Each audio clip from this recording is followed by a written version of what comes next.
का चालू हो चुका है, पूरा बंद हो चुका है। यस रेडी, अपना नाम लेना। ओम साई राम। आज मैं आपको स्वागत है। आप लाइव शब्द मत यूज करना। चलो। मैं कैलाश चंद्र गुप्ता श्री साईं बाबा सेवा आश्रम का संचालक एवं बाबा का मानस शिष्य आपको आज मैं ये बताने जा रहा हूँ कि बहुत से भक्तों का फ़ोन मेरे पास आता है कि गुरुजी हम कैसे साईं बाबा की पूजा करें और उसकी विधि विधान हमें बताइए, ताकि हमारे जो सभी प्रकार के संकट कष्ट बाधा है उसे साईं बाबा दूर करे। तो आज मैं दैनिक साईं बाबा की पूजा के विषय में आपको बताने जा रहा हूँ कि अगर आप दैनिक इस विधि विधान से आप अगर पूजा करते हैं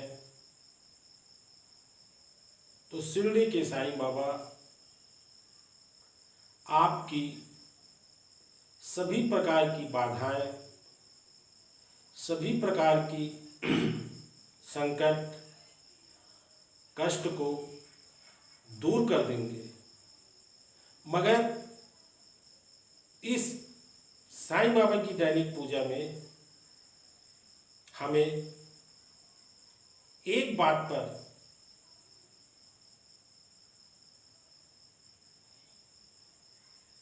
सोचना पड़ेगा। ठीक है, श्रद्धा है, शबरी है, ये तो आपको मालूम है, हमको मालूम है, मगर मैं किस विधि विधान से महाधिराज योगीराज अनंत कोटि ब्रह्मांड नायक शिरडीपति परम ब्रह्म परमात्मा साईनाथ की पूजा करूं, आखिर वो कौन सा विधान है जिसको आज मैं पालन करूं। मगर इस विधान में एक चीज को आपको परित्याग करना पड़ेगा, और कैसे परित्याग करना पड़ेगा कि एक व्यक्ति 10-12 बैलगाड़ी में कपड़े का, राशन का, किराना का, सोना का, चांदी का पूरा सामान लेकर गांव की बाजार में जाता था और बाजार किया करता था। बाजार करने के बाद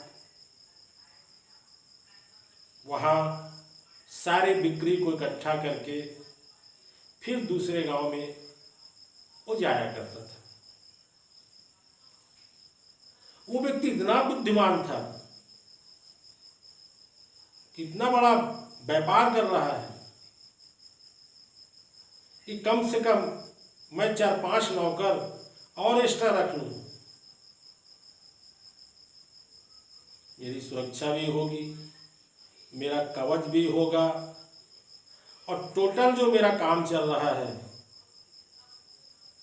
उसमें मुझे बल भी मिलेगा। मगर उसने इन सब चीजों की कोई परवाह नहीं किया। एक दिन कुछ डाकू लोगों की दृष्टि उस धनंजय के ऊपर पड़ गई, और धनंजय जब मार्ग से निकल रहा था तो डाकू लोग उसकी सारी संपत्ति को लूट लिए। लूटने के बाद उसके पास कुछ पैसा था, रुपए थे, जो अपनी जैकेट में रखा हुआ था, और डर भय से वो जंगल की ओर भागा। रात करीब 8-9 बज रहा था और बिजली चमक रहा है, पानी बरस रहा है, और वह व्यक्ति उन डाकुओं के भय से जंगल की ओर प्रस्थान कर रहा है। अपने बचने का तरीका सोच रहा है और सोचा कि जंगल में बहुत से जीव जंतु हैं, ये तो मुझे खा जाएंगे। एक कुआं के पास गया, वहां पर एक बरगद का वृक्ष की डाल उस कुआं के अंदर में गया हुआ था। कुछ दूर गया हुआ था, उस व्यक्ति ने उसको पकड़ लिया कि रात भर यहाँ लटके रहूँगा ताकि जंगली जानवर से मैं सुरक्षित हो जाऊंगा। भूख भी उसको जम के लगी थी, और जब वो डंगाल हिलाता था तो एक मदरस का छत्ता था, उस छत्ते से शहद टपकता था, और वह लालची साहूकार आनंद से उसमें अपनी आत्मा को तृप्त करता था। विधि का विधान ऐसा था कि उस डंगाल के ऊपर में 2 मूस थे, एक श्याम था और एक लाल था। ये दोनों उस डंगाल को अपनी दांतों से काट रहे थे, और वह व्यक्ति हिला हिला के उस मधुमक्खी के छत्ता का जो शहद है टपका टपका के अपनी रात के भूख मिटा रहा था। और वो श्याम और लाल वर्ण के जो मूस थे वो डंगाल को काटने में लगे हुए थे। हुआ ये कि हिलते हिलते डंगाल कट के गिर गई, और जब वो सूखा कुआं में पड़ा तो एक सर्प बैठा था, उसे डसा और मृत्यु को प्राप्त हुआ। तो ये हमारे मन में अहंकार, लालच, ये जब तक आप नहीं निकालेंगे तब तक किसी भी सद्गुरु और किसी भी परमात्मा की पूजा में आप सफल नहीं हो सकते हैं। एक मक्खी ने मधुमक्खी से पूछा, देखिए, एक मक्खी ने मधुमक्खी से पूछा कि मधुमक्खी दादी, आप इतना अच्छा शहद तैयार करते हो और लोग आपको चुरा के ले जाते हैं।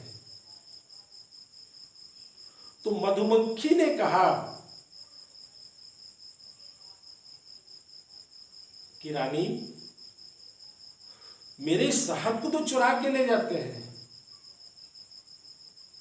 मगर मेरी जो कला है इसको कहाँ चुरा पाएंगे।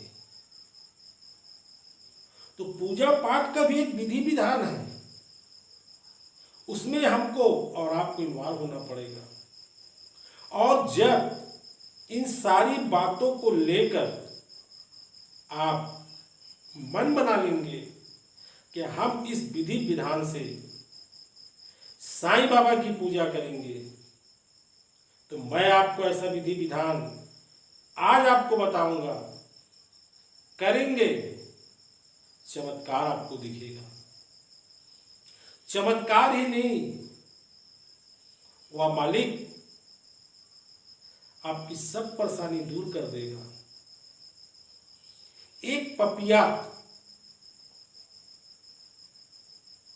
पक्षी एक डंगाल में बैठा था, और नीचे एक शिकारी देखा कि आज बहुत अच्छी पक्षी मैं देखा हूं, आज इसको मैं शिकार को प्राप्त करूंगा। उस पक्षी जब आकाश की ओर देखी तो एक बाज उस पपीहा को देख रहा था कि आज मेरे को भी बहुत अच्छा शिकार मिला है। इधर वो शिकारी की दृष्टि लगी है उसके ऊपर, और उस वृक्ष के ऊपर आकाश में वो बाज जो है उसकी दृष्टि लगी हुई है।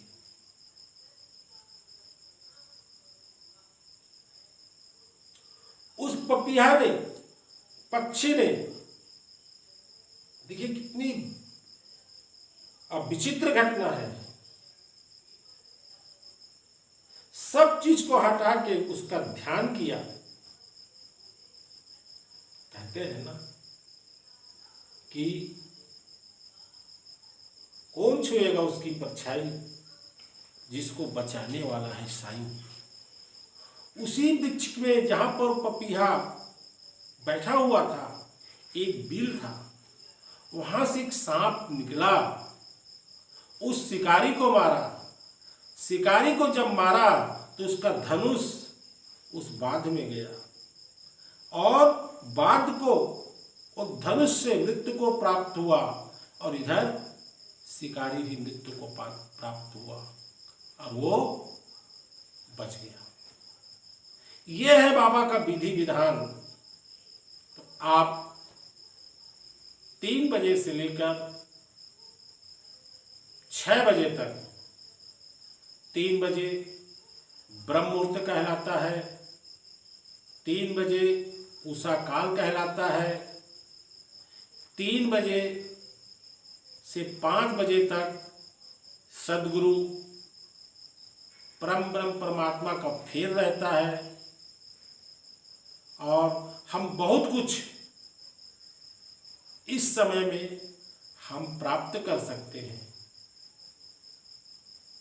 मगर हमें शराब और मांस को परित्याग करना पड़ेगा। हम जो विधि विधान बता रहे हैं, इसमें 2 चीज को आपको परित्याग करना पड़ेगा। अगर आप परित्याग करने की आपकी क्षमता है तो हम जो आज बता रहे हैं इसे फॉलो करिए। क्यों कि हम सन 72 से इसी विधि विधान से 40-42 साल हो गया कर्म कर रहे हैं। हमें माया नहीं चाहिए, हम आपसे कोई धन की मांग नहीं कर रहे हैं। आश्रम है, उसका विकास साईं बाबा कराएगा, साईं बाबा खुद भक्तों को प्रेरित करेगा। अभी मंदिर का निर्माण कार्य बाकी है, बाउंड्री वाल बाकी है, भंडार कक्ष का बाकी है, बाबा की चावड़ी जो खपरेल की है वो भी सेट बाकी है। बहुत सा काम वहाँ करना है। रोज गरीबों को भोजन कराना है, बाहर के आए हुए भक्तों की एक अच्छी व्यवस्था करना है। तो इन सारी चीज को लेकर मैं अगर आपको बोलूं, मैं आपको सुझाव दे सकता हूं, जानकारी दे सकता हूं, मगर आदेश आपको नहीं दे सकता हूं। आदेश तो मेरा गुरु देगा जो सबका मालिक एक है। तो भक्तों, माताओं और बहनों, आप सर्वप्रथम प्रभात काल में उठिए, स्नान ध्यान करके श्री साईनाथ महाराज को जल से अभिषेक कराइए। अभिषेक कराने के बाद आप साईं बाबा को चंदन टीका का श्रृंगार करिए, पोशाक पहनाइए, और एक दीप बाबा के पास जरूर जलाइए। मेरे को साईं बाबा के संकेत के पहले एक आदेश मिला था। मेरी आयु उस समय 12-13 साल की थी कि एक ज्योत जला के मेरा ध्यान करो। आज मैं बिना जोत के नहीं रह सकता। इस चीज को मैंने क्रॉस किया उस जोत से कि क्या कारण है, तो वहां से मुझे आत्मशक्ति मिली कि वह जोत जहां जलेगा उसकी घर की सारी चीज उस लौ में, उस सूर्य के पास जाके समा जाएगी किरणों में। और जब वहां समा जाएगी तो आशीर्वाद मिलेगा। क्या मिलेगा? आशीर्वाद मिलेगा। तो नित्य सुबह और शाम घी का हो या आपका तेल का है, दीप जलाइए, 5 अगरबत्ती जलाइए और साईं बाबा को मिश्री का भोग या 5 प्रकार की काजू किशमिश का भोग नित्य कराइए। घर में भक्तों को बांटिए, उसकी उदी को नित्य सोपान करिए, माथे में लगाइए। आपके पास ज़्यादा समय है तो 12 बजे भी उनकी सेवा करिए, 5 बजे भी करिए, मगर सुबह शाम पर्याप्त है। भोजन बनता है आपके यहाँ तो छोटी सी थाली में, कटोरी में सब भोजन को निकाल के आप